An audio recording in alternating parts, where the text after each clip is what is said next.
Ya. Ya. Jemaat yang saya kasih dalam Tuhan, sebelum kita masuk di dalam pembacaan firman Tuhan dan perenungan, kita satu di dalam doa.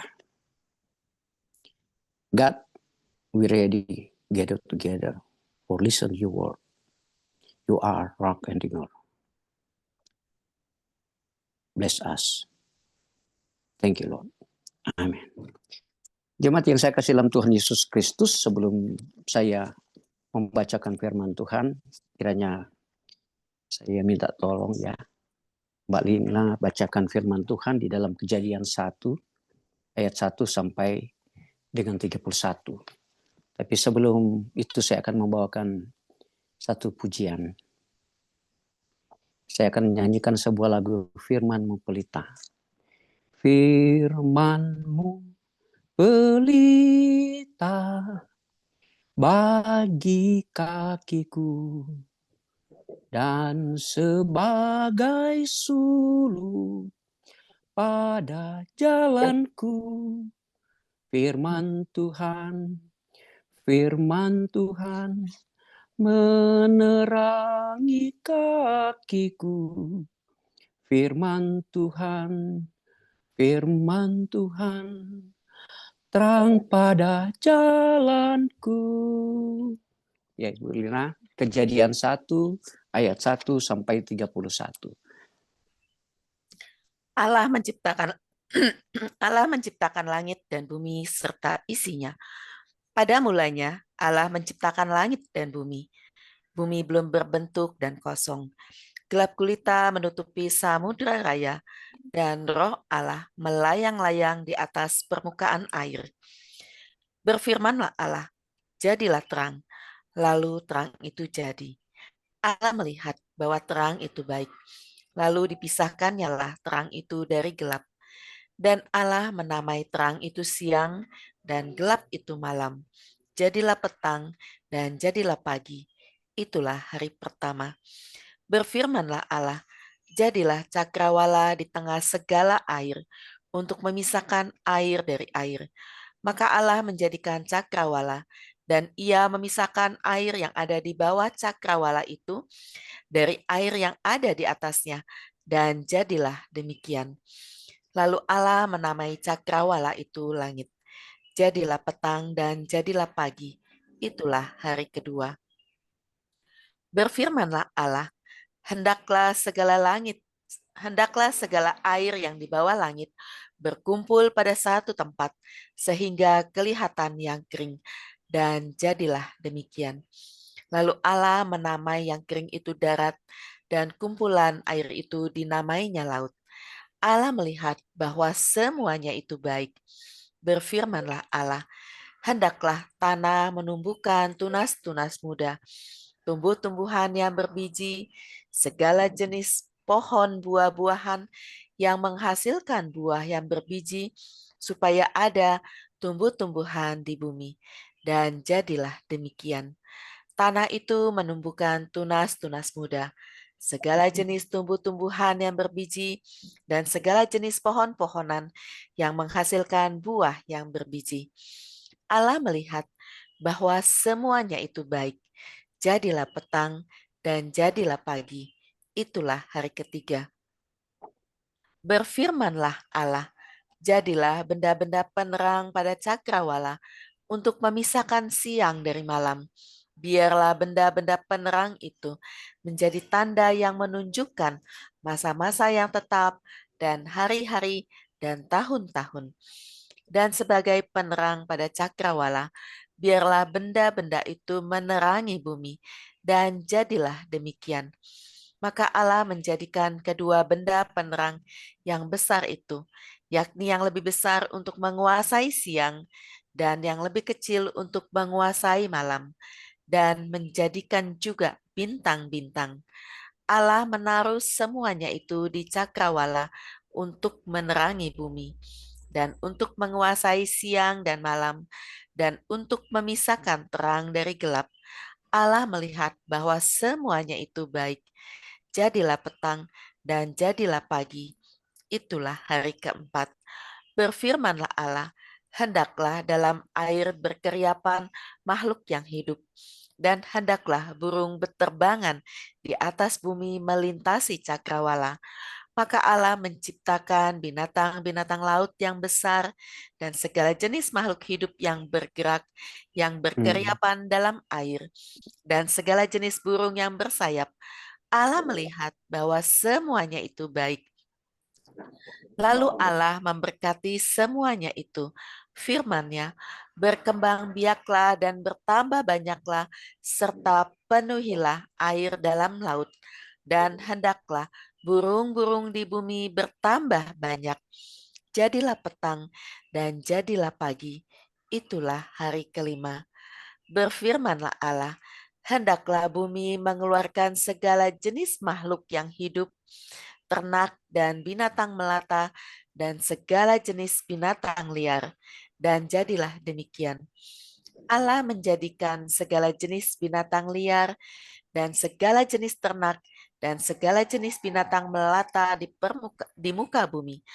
Allah melihat bahwa semuanya itu baik.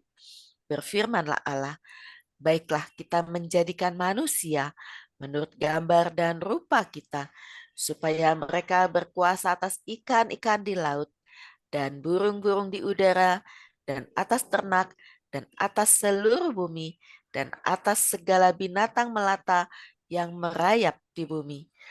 Maka Allah menciptakan manusia itu menurut gambarnya. Menurut gambar Allah, diciptakannya dia. Laki-laki dan perempuan diciptakannya mereka. Allah memberkati mereka. Lalu Allah berfirman kepada mereka, beranak cuculah dan bertambah banyak. Penuhilah bumi dan taklukkanlah itu. Berkuasalah atas ikan-ikan di laut dan burung-burung di udara dan atas segala binatang yang merayap di bumi. Berfirmanlah Allah, lihatlah, aku memberikan kepadamu segala tumbuh-tumbuhan yang berbiji di seluruh bumi dan segala pohon-pohonan yang buahnya berbiji. Itulah akan menjadi makananmu. Tetapi kepada segala binatang di bumi dan segala burung di udara dan segala yang merayap di bumi yang bernyawa, kuberikan segala tumbuh-tumbuhan hijau menjadi makanannya. Dan jadilah demikian. Maka Allah melihat segala yang dijadikannya itu sungguh amat baik. Baik. Jadilah petang dan jadilah pagi. Itulah hari ke-6. Amin. Amin. Sangat luar biasa teman-teman. Nah, shalom teman-teman. Hari ini sedikit kita merenungkan firman Tuhan. Ya. Siapa yang mau dengar firman Tuhan tentu mendapatkan damai, sungguh tak rugi. Itu kadang-kadang dulu 30 tahun lalu kalau kita ada ibadah subuh di Manado, kita diawali dengan firman-Mu pelita bagi kakiku dan sebagai sulu pada jalanku. Ya, setelah membaca firman Tuhan, ya, penatua langsung nyanyikan kidung, siapa yang mau dengar firman Tuhan, ya, tentu mendapat damai, sungguh tak rugi. Teman-teman, saya coba, sahabat-sahabatku yang saya kasih dalam Tuhan Yesus Kristus, firman Tuhan ini mari kita dengarkan seperti apa ya? Jangan ada satu teori di bidang sosiolinguistik, ada ragam-ragam metode kita untuk cara membawakan firman Tuhan. Ada yang ragam resmi, ada yang baku, ya, ada usaha, ada santai, akrab. Hari ini sahabat-sahabatku yang baik, kita dengar firman Tuhan dengan keakraban. Jangan tegang, biasa aja. Dengar supaya ada sukacita di pagi hari ini. Ya, itu intinya. Kalau mendengarkan firman Tuhan, umpamanya siapa yang bawa firman, kita jangan tegang. Itu ya, seperti keakraban. Nah, kita dengan Amin. saudara-saudara sama itu enak gitu. Karena Amin. apa? Pemahaman saya cuma satu. Ini kita sama, ruang, waktu, dan tempat. Ruang, wadah-wadah ini diberikan Tuhan bagi kita. Saya dan saudara di sana sama. Saya di Amerika ini, di New York, New Jersey, menghirup oksigen loh. Sama. Enggak Makan aja sama. Kita punya metabolisme sama. Anatomi sama. Apalagi dicubit sakit, semua sama. Cuma ada membedakan kita. Mari kita banyak membaca, banyak membaca, banyak membaca. Banyak mendengarkan firman Tuhan. Itulah value plus di dalam kehidupan kita. Itu yang luar biasa. Saya senang sebenarnya, bukan senang, saya senang di ministry of Jesus Christ di sini. Kenapa? Saya lihat misinya bukan lagi dibicara interdenominasi atau apa, artinya di sini saya melihat bahwa tugas pelayanan gereja direspon baik oleh Pastor Weni, Bu Eri sama Bu Lina. Ya, saya sampaikan itu karena mereka melakukan misi yang dibilang diakonia, koinonia dan marturia. Hari ini saya dengar mereka bersekutu. Habis itu mereka menyampaikan bersaksi.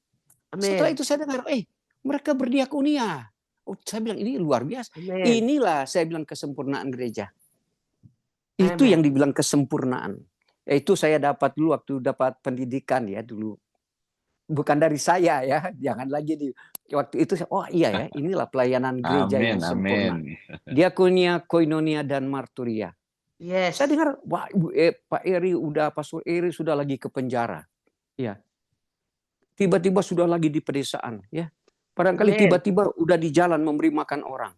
Ini saya bilang, di satu pihak saya bilang, ini orang lagi bikin apa ya, bikin seminar. Habis itu dia bikin seminar, bikin persekutuan. Kumpulan orang bersama-sama untuk mendengarkan sabda firman Tuhan. Untuk menyaksikan kebenaran firman Tuhan itu. Kalau senang saya dengar ada cuma istilah fellowship dan worship. Itu umum, saya worship, fellowship. Ya itu memang saya dengar. Tapi diakonia itu hilang gitu. Hanya baru saya ketemu di apa saya bilang. Bukan memuji ya. Di misteri Jesus Christ. Kemudian saya di sini juga memang Mbak Lina ini sangat diberkati. Kadang-kadang saya sudah berapa kali ikut. Dia punya kemampuan itu memoderasi setiap kali diskusi orang. Sehingga ada suatu pandangan, satu pemahaman, ada path yang sama. Walaupun saya tahu ada terjadi setiap kali diskusi, tapi mampu diarahkan. Saya bilang ini orang luar biasa dikuasai Roh Kudus. Karena saya percaya ini adalah pekerjaan Roh Kudus di dalam kita. Kemudian di sini saya lihat ada interaksi Bu Eri ya sama Pak Weni ya, ada kekosongan langsung diisi oleh Pastor Weni, ada kekosongan diisi oleh Ibu Eri. Saya bilang luar biasa ini diskusi di sini. Amin. Ya, saya tidak memuji karena saya nggak mau begitu, tapi itulah saya bilang selalu realitas itu.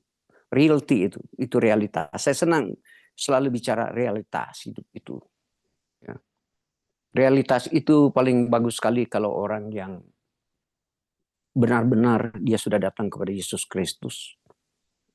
Ya, melalui pendengaran firman Tuhan dan iman itu dia korelasikan dengan pengalaman hidup dan realisasi itu. Itu yang kita harus sampaikan terus-menerus. Ya, di dalam kehidupan kita. Yang kita saksikan di ministry ini. Ya. Teman-teman yang saya kasih dalam Tuhan. Barangkali hari ini sebelum kita masuk di dalam uraian firman Tuhan, bolehkah Mbak Lina lagi membaca Kolose 2 ayat 8 untuk menuntun, membimbing kita. Saya menuntun, membimbing kita sebelum kita masuk di dalam ya, pencerahan firman Tuhan. Ya. Kolose 2 ayat 8. Jemaat dengar baik-baik ya supaya kita ada alat penuntun. Seperti kita naik kapal ada kompas. Ya, itu. Ya. Kolose 2 ayat 8. Hati-hatilah supaya jangan ada yang menawan kamu dengan filsafatnya yang kosong dan palsu menurut ajaran turun-temurun dan roh-roh dunia, tetapi tidak menurut Kristus. Amin. Ya. Antara filsafat yang kosong dan sudah tidak menurut Kristus. Barangkali teman-teman, sahabat-sahabat yang baik melihat gambar di belakang saya, itu buku-buku saya. Saya baca-baca, tapi saya tidak mau itu dengan itu karena saya lebih pertama dulu hidup saya sudah dibekali, sudah dilandasi, sudah menjadi itu dasar hidup adalah firman Tuhan. Ini sulit. Sulit untuk disorongkan dengan bentuk-bentuk filosofi apapun. Tetapi itu perlu ya teman-teman, saya bilang teman-teman. Karena apa? Saya kembali cerita, di dalam penciptaan itu saya ke fokus manusianya, tidak ke fokus ke hewannya, makhluknya, pohon-pohonannya, tidak ke manusianya. Tuhan menciptakan kita gitu. Dia yang menciptakan kita. Berarti kalau dia menciptakan kita, dia memberikan akal budi kepada kita. Dia memberikan rasio kepada kita. Rasio ini kita gunakan untuk merespon apa yang terjadi di fenomena di sekitar kita. Di bidang apa aja ya? Di bidang apa aja. Kemampuan kita melihat itu. Itu yang diberikan Allah kepada kita. Karena kita ciptaan dia gitu. Kalau kita menjadi ciptaan dia, kita jangan alergi mendengar agama lain. Kita jangan.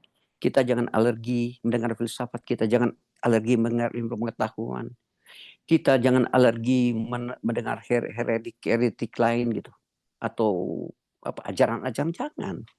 Karena kita diberikan kapasitas Tuhan untuk menilai itu. Inilah saya bilang satu keseluruhan. Saya tidak mengantar pemikiran sahabat-sahabatku ke pemahaman stoik, bukan. Artinya saya cuma kembali bagaimana Allah menciptakan kita manusia ini dan dia bilang baik adanya. Kalau begitu dia yang ciptakan bagi saya dan saudara, dia memberikan akal budi loh bagi kita. Dia berikan panca indera bagi kita, ya. Dia berikan anatomi bagi kita. Dia berikan kejelasan bagi kita. Kalau begitu, apa yang kita harus lakukan? Ya, kemampuan kita merespon dunia luar. Didasarkan iman percaya kepada Tuhan yang menjadi basic. Tetapi saya bilang tadi, yang menawan dengan filosofi itu, filsafat itu adalah bagaimana dia membaca buku di luar sana, dia konfirmasikan di Alkitab. Itu yang menjadi kecelakaan. Itu kan yang terjadi bidat-bidat seperti itu. Karena dia punya basic dasar untuk mendengarkan firman Tuhan. Saya dan saudara sama. Saya kasih contoh lah. Anggaplah kita nothing in your brain. Tidak ada apa-apa di kepala Anda. Tapi coba Anda ke kebun. Atau Anda ke padang yang berumput hijau. Dan Anda tidur dan melihat ke angkasa. Dan saya pikir tidak ada Tuhan. Dan Anda akan bertanya begini. Luar biasa ya. Siapa yang menciptakan bumi ini? Gitu. Kita lihat ke angkasa yang kosong. Yang biru cuman langit. Baru kita merenungkan. Itu masuk merenungkan. Luar biasa ya. Atau kita di rumah aja sambil mencuci piring. Dia siapkan air. Baru kita bertanya lagi. Ya, luar biasa ya Tuhan ini. Memberikan kehidupan kepada kita. Siapa dia sih? Kita bertanya begitu. Ini manusia less innocent. Masih lugu. Tetapi kalau kita benar-benar datang kepada Tuhan. Kita mampu menguraikan isi firman Tuhan tadi. Kejadian 1 ayat 1 sampai 31.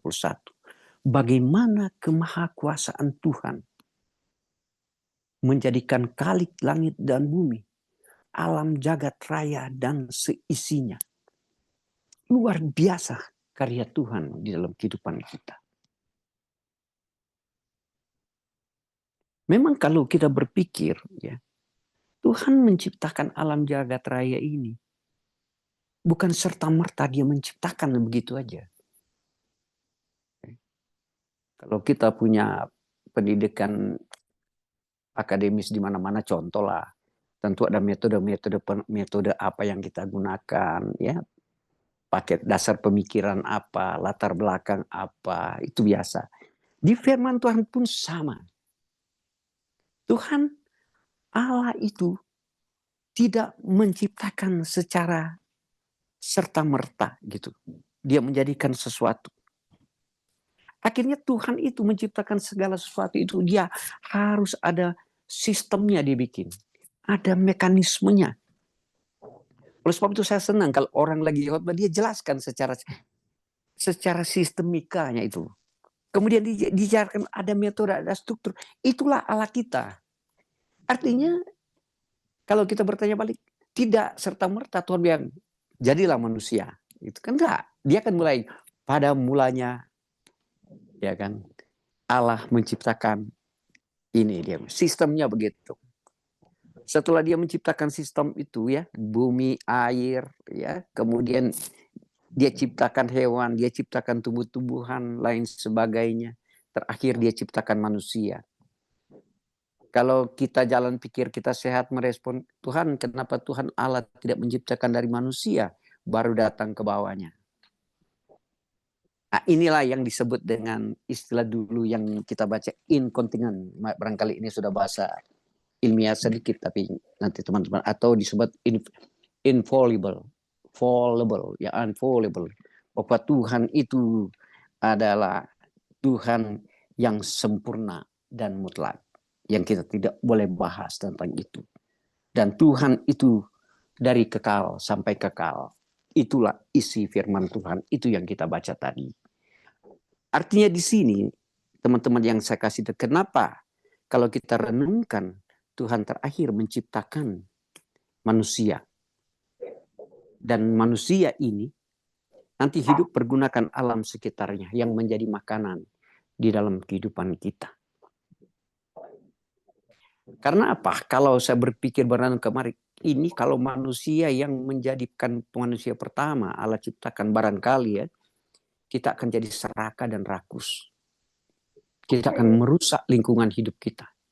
Kita akan merusak alam sekitar kita. Kita akan merusak mental sesama manusia, karakter sesama manusia. Sehingga dia menciptakan terakhir adalah manusia. Karena manusia diciptakan oleh Allah. Ini loh, kamu saya ciptakan supaya kamu menguasai alam jagat raya ini. Kamu menata, mengatur sebaik mungkin. Itulah mekanisme yang diciptakan Allah di dalam kehidupan kita. Tetapi bagaimana teman-teman kalau kita mau menelaah seperti itu? Menjadi seorang percaya kepada Kristus, kuncinya ada dua. Yang kalau kita adalah mengenal Yesus Kristus itu sebagai juru. Allah itu sang pencipta. Allah itu Alfa Omega. Dialah Tuhan kita yang menciptakan kita. Orang kalau bilang selalu yang menjadi great penciptaan itu. Atau ada orang lagi mengatakan, wah dialah imago Dei itu. Peta teladan kita itu. Dialah dia. Dialah. Kembali kepada dia. Setelah itu, apa? Setelah kita melihat dia siapa? Melalui pengajaran-pengajaran firman Tuhan yang kita baca. Dari Kejadian sampai di Wahyu.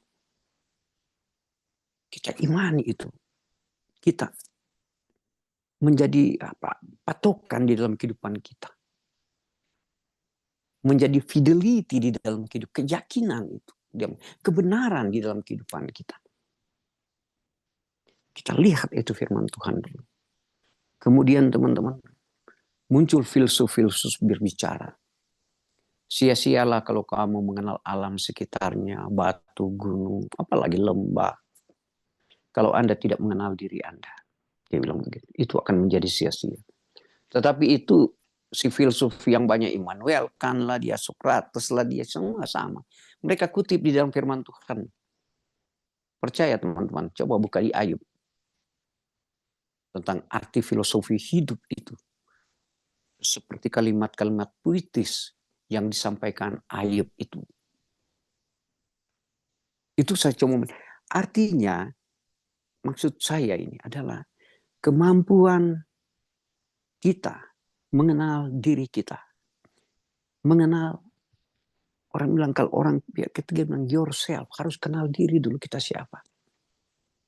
Karena itulah permulaan di dalam pengenalan di dalam Yesus Kristus. Kenalah diri kita. Siapa diri kita sebenarnya? Oke, kalau kita ada kalimat, iya, saya kenal Pak. kita ini Tuhan ciptakan punya rasio. Oke, benar. Kemudian apa lagi? Ya, kita ini diciptakan Tuhan mesti ada moral, ada etika di dalam hidup bergaul. Kemudian yang kuncinya apa, Pak? Kuncinya ada kekekalan. Kita hidup sementara di dunia, teman-teman. Sahabat-sahabatku. Ya, kita hidup sementara. Tidak untuk selama-lamanya. Tetapi bagaimana kita hidup kekal? Bagaimana kita hidup kekal untuk datang kepada Tuhan? Oleh sebab itu, dikatakan, marilah kita datang kepada Tuhan karena Dialah sumber kekekalan itu. Dia adalah sumber kebenaran itu yang akan memerdekakan kita. Di mana kita pergi dan jangan berpikir, teman-teman. Saya banyak kesaksian, barangkali sedikit-sedikit seperti Ayub kalau bicara kesaksian. Kepahitan hidup. Tapi kepahitan hidup saya lewati bergulut dengan dunia ini, teman-teman. Ya, saya tidak kematian, maut berapa kali sering menimpa. Sakit, penyakit. Ya, itu saya tidak mampu untuk mengekspresikan kepada teman-teman. Bagaimana karya keselamatan Allah di dalam hidup saya. Panjang kalau saya mau menyaksikan hidup saya. Dari remaja sampai saya tinggal di Amerika. Artinya saya mau sampaikan di dalam dunia ini. Ternyata di dunia ini kita hidup sementara aja. Walaupun saya sudah melewati kemarin dari kesusahan, sedikit menuju sukses sehingga mampu menghidupkan keluarga, anak-anak, dan komoditi sekitarnya. Dan pada akhirnya saya tahu, ya ternyata hidup itu hanya sementara aja. Yang jadi pergumulan di dalam kehidupan kita, teman-teman, kalau kita berinteraksi dengan satu yang lain. Saya tidak gambling ya. Tapi persoalan bagaimana Anda hidup di dunia ini. Bukan Anda berpikir bagaimana hidup di dalam kekekalan. Kalau kita sudah didasarkan hidup pada kekekalan, saya bilang kita punya tadi, punya rasio, punya moral, kita akan menyadari betapa sukacita hidup di dalam Tuhan. Betapa sukacita. Yang penting kita berpikir tentang kekekalan itu. Jadi dasar kekekalan itu berpikir di dalam kehidupan sekarang ini. Yang saya katakan tadi, berpikir tentang Tuhan. Bagaimanakah aku nanti setelah meninggalkan bumi inilah. Atau saya meninggalkan keluarga saya, anak-anak saya, komuniti saya, keluarga saya, tetangga saya. Gitu. Apa yang terjadi di seberang sana? Ternyata imbal balik itu adalah Tuhan berbuatlah baik. Atau mencintailah sesama manusia. Seperti engkau mencintai diriku sendiri. Saya teman-teman, Pak Winnie, Bu Eri, Bu Lina, saya dulu waktu mahasiswa ikut saya sampaikan ke saya ini Lembaga Pelayanan Mahasiswa Indonesia. Setiap evangelis naik, selalu mereka bicara tentang okultisme, kalau tidak bicara untuk datang kepada Tuhan. Untuk datang berdoa kepada Dia. Mereka cuma sampaikan terus, saya masih ingat. You kalau mau berdoa, if you pray, you mesti lepaskan lu segala niat jahat di dalam hatimu. Ya. Kalau masih ada benalu dosa, kalau ada masih cancer dosa dalam hatimu, kalau masih ada cancer dosa di dalam alam pikir, lepaskan itu. Itu selalu sebelum masuk di dalam sahabat-sahabatku waktu itu. Saya masih ingat zaman itu ada evangelis kayak Pak Diki Walewangko dulu, Manampiring, kemudian Bapak siapa, ada banyak evangelis kalau itu mereka sampaikan. Pelepasan itu sangat luar biasa di dalam kehidupan kita. Ternyata itu kuncinya untuk datang kepada Tuhan. Pelepasan segala dosa kehidupan kita sehingga kita kudus suci di hadapan Dia. Di pikiran kita, di hati kita, emosi kita, semua rasio kita harus dibungkus dengan Roh Kudus. Wah, baru saya bilang, wah iya. Inilah jalan keselamatan untuk datang kepada Yesus Kristus. Kita tentunya dihadapkan dengan tantangan modernisasi sekarang ini. Kadang-kadang emosi kita, karena melihat kemajuan teknologi. Itu yang sedikit dampak di dalam kehidupan. Tapi bagi saya dan teman-teman, itulah yang sebenarnya datang persekutuan, mau melepaskan segala beban di dalam kehidupan kita. Dan kita serahkan itu kepada Yesus Kristus sebagai juru selamat di dalam kehidupan kita. Teman-teman, saya kembali bicara ya, sedikit ke rasio. Tentu teman-teman pernah mendengar, saya coba kembali mendengar Charles Darwin itu. Charles Darwin dengan teori evolusinya itu sebenarnya suatu kebenaran di dalam hipotesa, ya, yang bertentangan dengan teori penciptaan Allah. Tapi oleh sebab itu saya bilang, kita jangan ada thinking negatif tentang itu. Mari kita belajar itu sebagai alat komparatif supaya kecerdasan kita menelaah firman Tuhan lebih mendalam. Oleh sebab itu dari dulu waktu saya masih itu dikatakan orang yang berfilsafat secara dangkal akan menuju ke kekafiran. Tapi kalau dia belajar filsafat secara dalam dan mendalam, dia merasa bagaimana kuasa Allah di dalam kehidupan dia dan isi bumi ini. Itu kuncinya. Kita kan senang dengar, wah kalau udah dengar teori Karl Marx lah, ya istilah ateisme dari udah pada ketakutan kita. Kendati orang-orang itu adalah orang-orang Kristen dulu. Cuma mereka sudah terkooptasi dengan cara berpikir yang duniawi gitu. Tetapi kalau belajar dari mereka, daya pikir mereka adalah mereka ambil kutip-kutip dari firman Tuhan. Karena ingin menjadi popularitas, sensasi murahan untuk cari popularitas, maka dia membalikan fakta itu. Apa benar enggak? Ibu Lina, Pak Winnie, Pak Eri. Sekarang banyak kok orang untuk cari popularitas yang modernisasi ya. Saya kasih contoh. Dia Kristen. Supaya rate-nya naik, di media mana dia rubah agamanya. Benar enggak? Rate-nya naik gitu. Itu cirinya sama kok.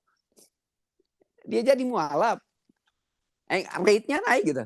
Karena manusia itu hedonnya begitu gitu. Tapi enak kita belajar itu. Jangan kita benci. Kita aja belajar kan. Saya nggak boleh lah sebut teman-teman siapa orang-orang seperti itu untuk cari sensasi murahan, untuk cari popularitas, ya kan? Sehingga dia mendapatkan. Ini saya katakan. Ada juga hal tidak seperti ini. Barangkali Anda pernah dengar si Galileo Galilei atau Kopernikus. Nah, ini kadang-kadang terjadi kesalahan.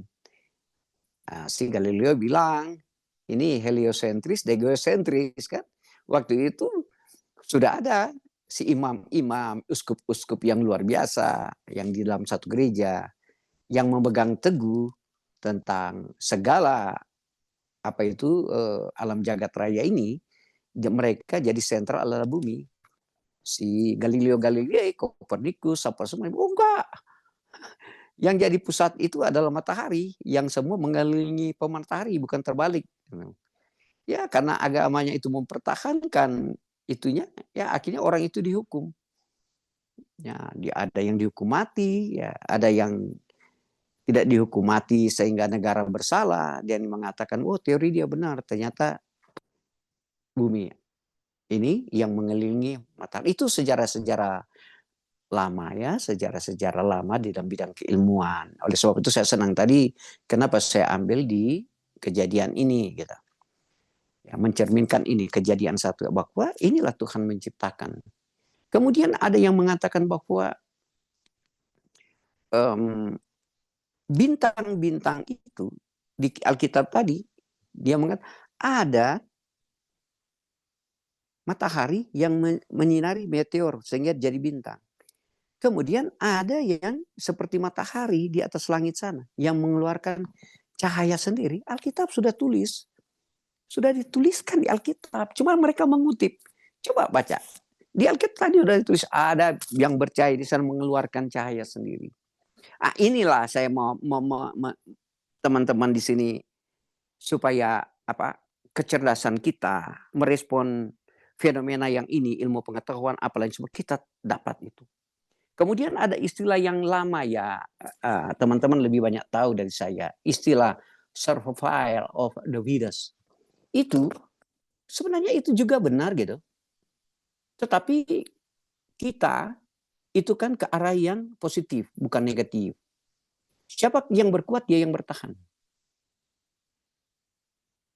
Kalau kembali saya mau terjemahkan, yang berkuat itu bagaimana?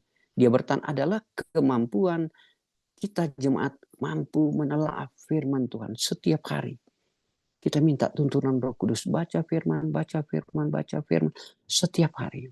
Yesus Kristus juru selamatku, pelindungku setiap hari. Anda setiap hari, itu yang dibilang. Lebih kuat Anda beriman kepada Tuhan, percaya menyebarkan firman Tuhan. Itulah Anda akan bertahan hidup. Waktunya 2 menit lagi, Pak. Oh ya. Itulah teman-teman, kita coba ke situ. Akhirnya teman-teman saya tidak mau kembali ke situ, kita baca di dalam 2 Timotius 3 ayat 16. Oleh sebab itu Tuhan katakan, di dalam 2 Timotius 3 ayat 16. Segala tulisan yang diilhamkan Allah memang bermanfaat untuk mengajar, untuk menyatakan kesalahan, untuk memperbaiki kelakuan, dan untuk mendidik orang dalam kebenaran. Itulah salah satu teguran bagi kita. Dan teman-teman, kita juga tahu bersama-sama di dalam Amsal 1 ayat 7 yang selalu kita dengungkan setiap hari. Dia katakan takut akan Tuhan adalah permulaan pengetahuan kita, knowledge kita. Kalau kita takut akan Tuhan. Oleh sebab itu, kita juga banyak mempelajari pengetahuan itu dalam konteks takut akan Tuhan. Ya. Kemudian bagaimana kita menggunakan firman Allah untuk menuntun rasio pikiran kita kembali pada firman Tuhan itu.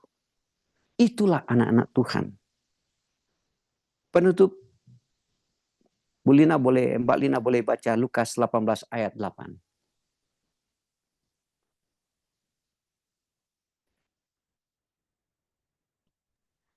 Lukas 18 ayat 8. Ayat 8. Aku berkata kepadamu, ia akan segera membenarkan mereka. Akan tetapi, jika anak manusia itu datang, adakah ia mendapati iman di bumi? Ya, teman-teman, ini kalau kita dalami memang luar biasa isi firman Tuhan ini. Tuhan menyetujui kebenaran-kebenaran apa yang disampaikan oleh orang pintar. Tetapi Tuhan coba bilang, apakah aku datang kembali? Aku menemukan iman di bumi ini. Amin, amin. Terima kasih.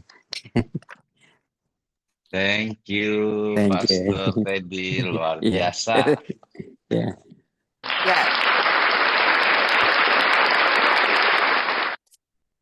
Terima kasih Pak Teddy untuk firman Tuhan pada pagi hari ini. Ya, terima kasih. Kalau tadi diawali sudah bicara tentang MGC, berarti Pak Teddy sudah mengamati bahwa MGC sekalipun Ya.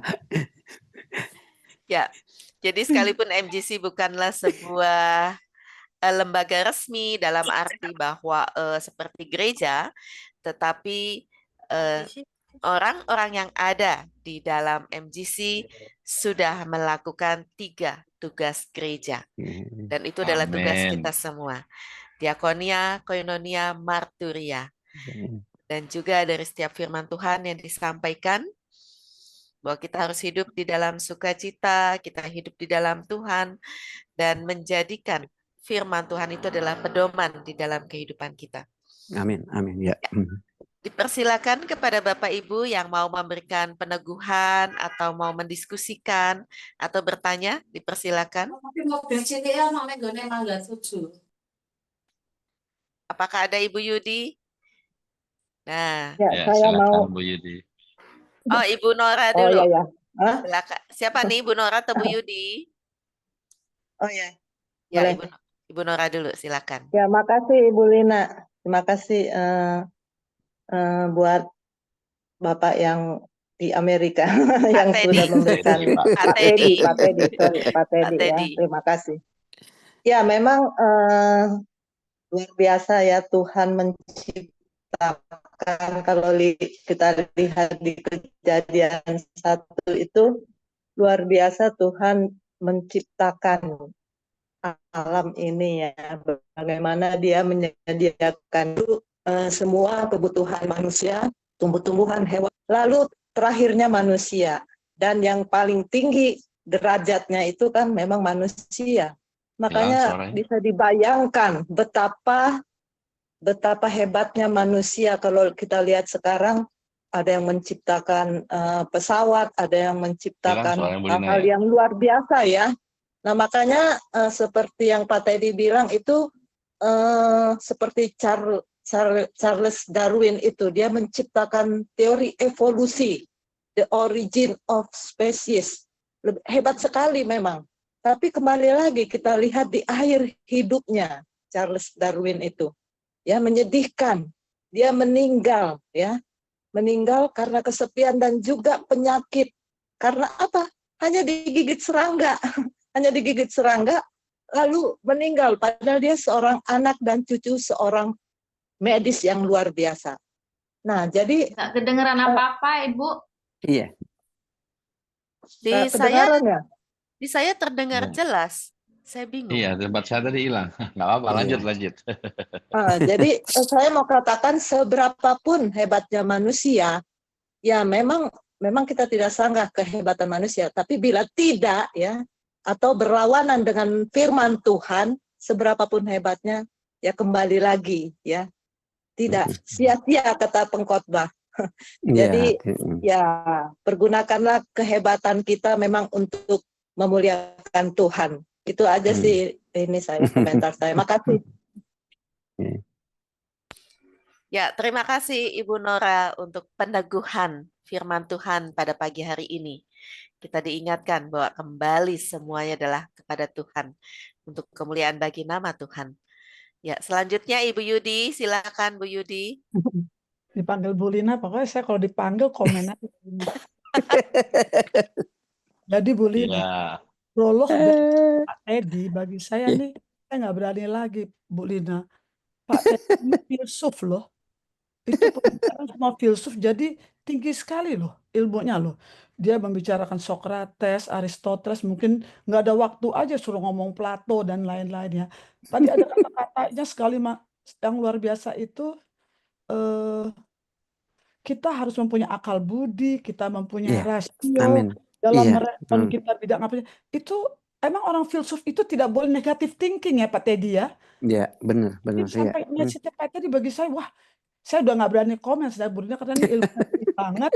Bagi saya tinggi sekali karena saya setiap baca buku filsuf Pak Teddy ngantuk gitu karena sangat bingung gitu mengapresiasikan, mengartikan itu semua gitu. Jadi nggak bisa komen Pak, sangat luar biasa gitu ya. Apalagi buat kita semua ya, khususnya para Allah.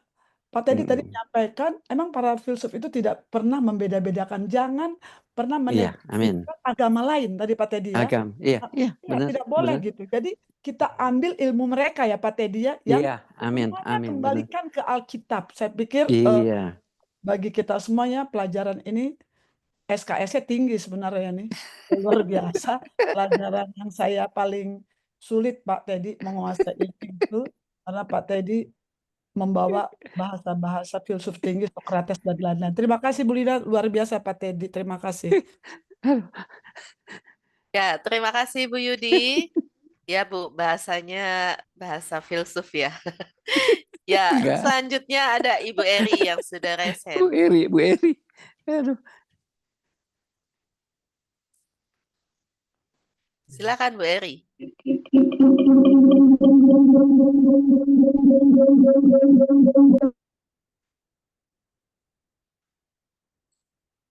Suaranya masih belum di mute. keluar.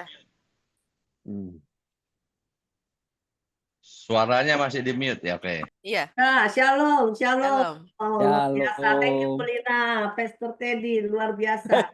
Iya. Kalau tadi Bu Lina itu nggak bilang waktunya tinggal 5 menit atau gimana gitu, saya tuh nggak lihat jam, Pak. Saya cuma pikir, wow, ini kok kita larut ya.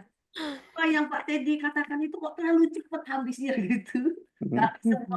Kami semua benar-benar diberkati Pak Teddy. Ya, Kayaknya terima kasih. Pak Teddy Thank you. bicaranya santai ya, santai, Ya. tegang. Dan saya dengan Pak Teddy begitu apa saya lihat background apa ya picture-nya Pak Teddy itu, wah ini filsuf semua ini, filsafat semua ini ya. Kemudian suruh baca tadi baca tentang filsafat lagi, jangan mau apa ya maksudnya diperdaya oleh filsafat kosong. Iya, amin. Ya. Apa yang mau Pak Teddy katakan ya? Setiap perkataan Pak Teddy itu ya nggak bedanya dengan filsuf ya, penuh dengan makna, saudara. Kelihatannya apa ya? Tidak terlalu kental dengan Alkitab ya, tapi Pak Teddy tadi katakan jangan tegang. Ini kabar sukacita. Yang kita dengar ini kabar sukacita loh, firman Tuhan. Makanya saya langsung bilang, wow, ini Pak Teddy ini mau dalam sekali ilmunya ya. Saya setuju dengan Pak Teddy. Tadi ada bicara soal filsafat, ya, filsuf. Saya tidak alergi dengan hal-hal seperti itu karena kami tempat kuliah kami belajar filsafat pendidikan, ya. Bagaimana itu ada 3 cabang filsafat ilmu yang sangat besar, yaitu ontologi, epistemologi, dan epistemologi. Ya. Nah, ontologi sebenarnya itu sebenarnya dasar kebenaran kita untuk belajar sebuah ilmu, ya. Iya, benar. Jadi kalau ontologi itu berbicara hakikat atau realitas, apa sih yang kita mau pelajarin? Oh ini loh. Ya, benar. Alkitab, apa sih isi Alkitab? Akhirnya kita ontologi. Alkitab adalah kebenaran, ya. Filsafat yang mempelajari hakikat pengetahuan dan bagaimana kita cara memperolehnya dan bagaimana kita menguji kebenaran itu. Masuk ilmu epistemologi, ya. Jadi tahap pertama ontologi. Apa itu Alkitab? Apa itu isinya? Epistemologi katakan ini kebenaran. Kemudian setelah epistemologi dikatakan aksiologi. Apa itu aksiologi? Bagaimana kita mempraktekkan, bagaimana kita mengaplikasikan, mengimplementasikan kebenaran yang kita dapat dari Alkitab yang dikatakan aksiologi. Hakikat nilai, hakikat etika, estetika, ya filsafat moral, semua ada di sana. Sebenarnya nggak perlu alergi dengan filsafat. Sebenarnya ya, itu hanya mengarahkan kita untuk mendapatkan satu kebenaran yang sebenarnya. Itu banyak orang alergi dengan filsafat. Nggak perlu sebenarnya kayak begitu ya. Malah begini, kalau saya pernah katakan di sebuah khotbah gereja, saya katakan jangan alergi dengan filsafat. Saya bilang filsafat itu hanya sebuah cabang ilmu yang mengarahkan kita kepada bahwa ini ada kitab, ini ada kebenarannya, kemudian ini cara kita melakukannya. Jadi cabang filsafat ini harus ada. Seperti Pilatus bertanya kepada Yesus. Saat Pilatus mau mengadili Yesus, kemudian Yesus dia mengadakan dialog sama Yesus di dalam satu ruangan mahkamah, dan dia tanya sama Yesus, itu kebenaran. Kan Yesus, amin. Nah, apa itu kebenaran kata Pilatus? Pilatus. Kata Pilatus, dia bertanya kepada Yesus. Cuman sayangnya saya bilang begini, kalau Pilatus duduk diam sebentar dengar apa yang Yesus katakan, maka dia akan memperoleh kebenaran. Betul enggak? Ya kan? Amin. Benar. Iya. Amin. Dia tahu bahwa Yesus itu pembuat mukjizat, itu ontologis. Dia tahu Yesus itu tidak ada manusia yang dapat melakukan seperti yang Yesus lakukan, seperti Nikodemus. Nikodemus mengakui kalau Yesus itu utusan Allah. Ya, karena tidak ada satu manusia pun yang mampu melakukan apa yang Yesus lakukan. Demikian juga Pilatus tahu tentunya siapa yang ditangkap ini, siapa yang akan saya adili ini. Ini bukan manusia biasa. Sampai harus Tuhan memberikan mimpi kepada istrinya, istri Pilatus. Jangan ikut campur urusan orang benar ini. Ya, cuci tangan. Dia praktekkan, dia cuci tangan. Bukan tanggung jawab saya lagi kalau dia tersalib. Kan begitu kira-kira. Nah, Pilatus itu tanya kepada Yesus, apa itu kebenaran? Jangan sampai kita menjadi orang Kristen yang stop sampai di situ loh, saudara. Kita tahu. Amin. Kita tahu bahwa Alkitab itu kebenaran. Ya. Ya. Tapi apakah kita mempelajari kebenaran itu? Apakah kita cuma sampai di ontologi seperti orang Kristen? Semua orang Kristen percaya Alkitab adalah kebenaran. Alkitab adalah firman Tuhan. Tetapi apakah kita sampai ke tahap kedua yang dikatakan epistemologi, yaitu cabang filsafat yang mempelajari hakikat kebenaran pengetahuan itu, dan apakah kebenaran itu dan bagaimana menguji kebenaran itu. Nah, ini yang kita lupa kadang-kadang jadi orang Kristen, ya kan? Nah, ini Yohanes 18 ayat 38, saya bacakan bersama ya. Yesus dihukum mati judulnya. Kata Pilatus kepadanya, apakah kebenaran itu? Sesudah mengatakan demikian, keluarlah Pilatus lagi mendapatkan orang-orang Yahudi dan berkata kepada mereka, aku tidak mendapati kesalahan apapun dari orang itu. Nah, ini dia. Sebenarnya menunjukkan kepada Alkitab. Kalau saudara menyelidiki betul-betul bahwa saudara tidak akan menemukan kesalahan daripada Alkitab. Kalau Anda masuk ke tahap epistemologi. Tapi kalau Anda tidak masuk ke tahap itu, Anda akan menganggap Alkitab itu buku biasa. Ya kan? Itu buku agama. Buku agamanya siapa? Buku agamanya orang Kristen. Tapi Anda orang Kristen, Anda tidak tahu isinya. Kebenaran apa yang terkandung di dalamnya? Nah, itu dia. Sayangnya Pilatus itu tidak menahan langkahnya untuk tahu kebenaran. Dia hanya tahu Yesus itu memang orang benar. Ya. Jabatannya takut hilang, Bu Ewi. Bagaimana kita hakikat nilai? Bagaimana kita mempraktekkan kebenaran yang kita tahu dari epistemologi masuk ke aksiologi. Oh Tuhan, saya tahu kebenaran. Jangan berarti membunuh. Jangan punya pikiran dengan wanita itu sudah berzina. Itu bagaimana kita menerapkannya? Ya kan? Hati-hati dengan matamu. Apa yang kamu pandang, apa yang kamu dengar. Itu aksiologi. Masuk kepada cabang filsafat ilmu yang mengatakan hakikat nilai atau etika, estetika, bagaimana indahnya melakukan firman Tuhan, ya, dan moral, filsafat moral. Bagaimana kita bisa berbuat dengan benar. Thank you banget Pak Teddy, saya sangat terima Terima kasih. Pak Teddy sudah puji MJC, tidak.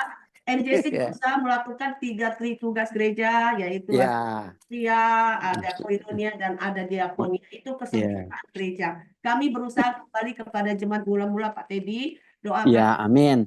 Amin. Alatnya Tuhan, bahwa kami tidak pandang you dari gereja mana, tapi kita bangun menggenapi amanat agung untuk pergi menjadikan semua bangsa murid dan memulihkan banyak hati yang terluka sebenarnya Kristen tapi tidak sadar bahwa mereka itu sudah di dalam ketidakbenaran. Dan saya ada dapat satu filsuf Indonesia, ya saya katakan filsuf. Kenapa? Karena dia suka melontarkan satu sesuatu yang membuat orang memikir gitu, membuat orang pikir. Nah itu loh filsafat itu. Otaknya itu dipakai gitu. Kebenarannya itu ditelaah. Dia bilang begini, kalau orang Kristen tanpa pengetahuan, bukan orang Kristen, kalau orang tanpa pengetahuan agamanya, tanpa pengetahuan kebenaran agamanya, maka dia adalah orang yang sesat. Saya cuma pikir, kok bisa ya? Oh ya, ini firman Tuhan. Kalau kita cuma jadi orang Kristen dan tidak tahu kebenaran firman, sesatlah kita. Walaupun masih Kristen, ya kan? Tapi kalau orang jahat, ya, tidak punya agama, dia punya agama, dia akan tetap orang yang jahat, ya, dia nggak punya agama, dia tetap jahat, katanya, ya. Dia bilang begitu. Kalau orang yang benar, walaupun tidak punya agama, dia akan tetap jadi orang benar. karena dia punya pengetahuan kebenaran gitu loh. Hmm. Saya pikir, oh iya, berarti agama tidak menjamin orang untuk menjadi baik loh, saudara, ternyata. Kalau kata orang itu ya, karena dia seorang ahli neurologi, makanya sepertinya anti agama, sepertinya dia ateis, sepertinya. Tapi apa yang dia keluarkan, statement yang dikeluarkan itu membuat kita berpikir bahwa sesatnya agama itu di hari-hari terakhir ini. Mereka mengatasnamakan agama, tapi kelakuan mereka tidak benar-benar tidak bertuhan. Nah, itu dia katakan, ya, kalau orang baik, nggak beragama pun dia tetap baik. Ya, tapi kalau orang taat, biar beragama dia tetap taat katanya. Jadi yang bisa mengubah akhlak kita dalam Roh Kudus, ya, rohnya Tuhan. Saya lihat di hari-hari ini Pak Teddy, pengetahuan begitu terbuka lebar. Ya, amin. AI kita bisa akses apa saja. Ada ChatGPT, ada DeepSeek, saudara yang dari China ya. Kita mau tanya yang jahat ada, mau tanya yang paling bodoh ada gitu. Nggak usah tanya manusia, kita bisa bermain dengan teknologi. Kita bisa tahu semuanya tanpa harus seseorang tahu apa yang kita ingin tahu gitu. Kita bergaul dengan Google, kita bergaul dengan AI. Pada akhirnya ya Pak Teddy, saya merasakan bahwa orang pengetahuan sudah tidak bisa terpakai akhirnya. Kenapa? Manusia udah nggak butuh dosen. Manusia beragama nggak perlu pendeta lagi pada akhirnya. Kenapa? Pengetahuan AI lebih hebat dari dosen. Pengetahuan AI lebih hebat dari pendeta. Mau ayat apa aja, dia seluruh Alkitab dia keluarin kasih Anda. Nggak perlu dicari, ya kan? Cuma masalahnya, pada akhirnya ya Pak Teddy, saya ambil satu kesimpulan bahwa hanya orang yang penuh roh yang akan dibedakan. Amin, amin, benar, amin. Itu sudah ada Roh Kudus, ada Roh Kudus. Itu amin. ada Roh Kudus. Yes. Kunci itu, benar. Hanya orang yang penuh dengan Yang roh punya roh. Tuhan, roh Kristus, roh Allah, Roh Kudus, itu yang bisa membedakan akhlak daripada orang itu. Itu aja Pak Teddy, thank you dan Amin. Amin. Makasih. Makasih Pak. Doakan kami NJC. Amin. Iya, amin. Ya, terima Silakan, Bu kasih. Lina. Terima kasih Bu Eri untuk peneguhannya ya, menjelaskan kembali, menambahkan, bukan menjelaskan, tapi menambahkan kembali. Ya, kita orang Kristen kadang alergi dengan filsafat, tetapi justru sebenarnya orang Kristen harus belajar filsafat untuk semakin mengenal. Ya, karena waktu juga, apakah ada closing statement dari Pak Teddy sebelum kita? Ya, silakan Pak Teddy.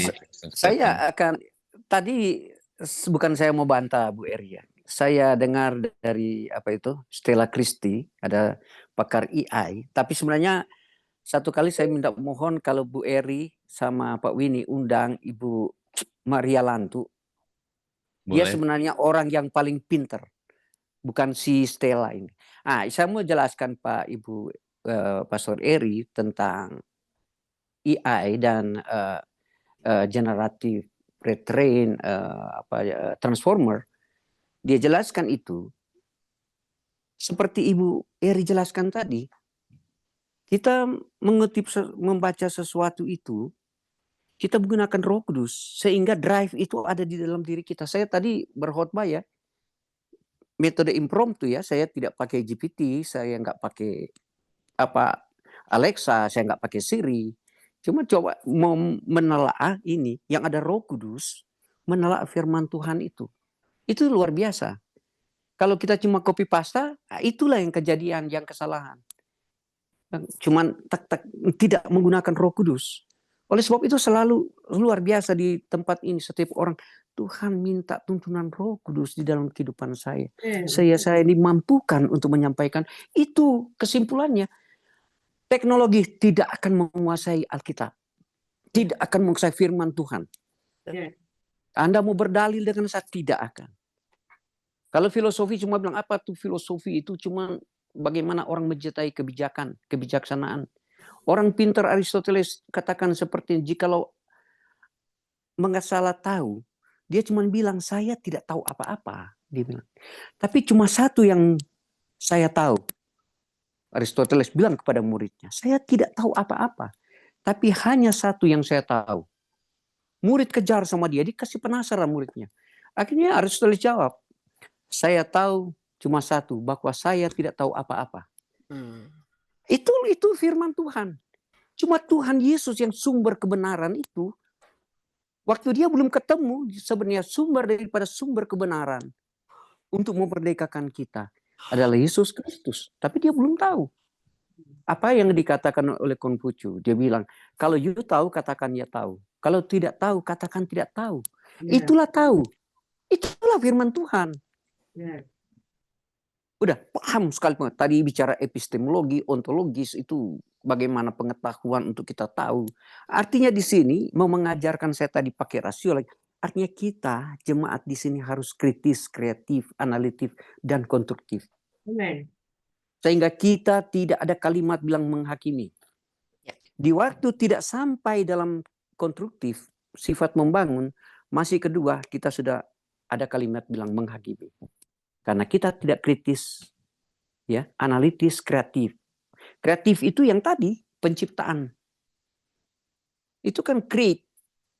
Kemudian kita datang kepada konstruktif, bagaimana kita seperti Ibu Lina selalu sampaikan, mengeritik, membangun, terbangun. Bukan mengeritik, mendisklaimer atau menjatuhkan, bukan. Dibangun terus. Nah, ini benar ya. Oleh sebab itu jemaat di sini harus kritis, kreatif, analitik, dan konstruktif di dalam pola mendengarkan firman Tuhan. Tadi sorry ya, saya sudah bicara. Kenapa saya tadi senang dengan nats pembimbing supaya kita diarahkan di Kolose 2 ayat 8. Ya, saya senang tadi supaya kita jangan itu dengan filsafat yang kosong. Cuma ada kok kebenaran Yesus Kristus. Itu yang mengantar kita ya tadi. Oleh sebab saya senang ada Roh Kudus yang hadir di sini. Tidak mengantar keluar karena sudah diantar ke nats pembimbing itu. Kemudian saya masuk di ayat berapa itu? Saya bicara bukan Amsal ya, saya bicara tentang 2 Timotius 3 ayat 16. Segala tulisan yang diilhamkan Allah memang bermanfaat untuk mengajari, untuk menyatakan kesalahan. Itu diajarkan berinterpretasi. Dia berinterpretasi. Supaya kita jangan masuk di dalam, saya bilang tadi, harus kita mendidik di dalam kebenaran Allah. Itu yang dapat kesimpulan. Ya tadi juga Bu Eri bicara tentang, tadi sebenarnya itu dia cuma kutip dari Albert Einstein mengatakan bahwa, ya kan, science without religion. Dia bilang, pincang. Kalau religion, agama tanpa pengetahuan, dia akan kebuta. Itu benar tadi, yang manusia itu, yang bisa membunuh dan orang baik. Ya, itulah. Yang penting kita selalu, yang saya tutupi tadi dengan, saya takut jangan Tuhan kita sudah berpengetahuan seperti ini. Yesus datang kemari ke bumi, kita sudah ada iman. Itu yang ditegur terakhir. Aduh, saya kadang penakut tuh. Iya ya, benar ya. Kalau dia datang lagi, apakah ia mendapatkan iman di bumi ini? Ya. Terima kasih, itu pandangan saya, Mbak Lina. Terima kasih ya. Terima kasih Pak Teddy. Pak Teddy. Saya bacakan ya, ada chat dari Ibu Nora. Bagaikan pepatah, ilmu tanpa agama buta, dan agama tanpa ilmu adalah lumpuh. Ya. Dan Pak Nelson yang sudah pengalaman tinggal di Jepang juga menyatakan bahwa orang Jepang itu tidak punya agama, tapi kasih itu diterapkan. Nah, kalau kita, Ibu Nora kembali, Alkitab dari Kejadian sampai Wahyu adalah kasih. Tinggal kita orang Kristen saja menjalankan, mempraktekkan kasih itu. Setuju. Karena kita kadang sebagai orang Kristen terlalu banyak bicara kasih, tapi tidak mempraktekkan. Begitu ya Bu Nora? Mari kita Banyak praktekkan. teori, Bu Lina. Jangan teori aja, praktek. Begitu kan ya Pak Jo, Surabaya? Ya, karena waktu juga sudah lewat 6.36, kita harus mengakhiri karena sudah banyak yang harus beraktivitas. Kita akan tutup di dalam doa. Bolehkah meminta Pak Nelson dari Surabaya yang pimpin dalam doa penutup dan doa Bapa kami?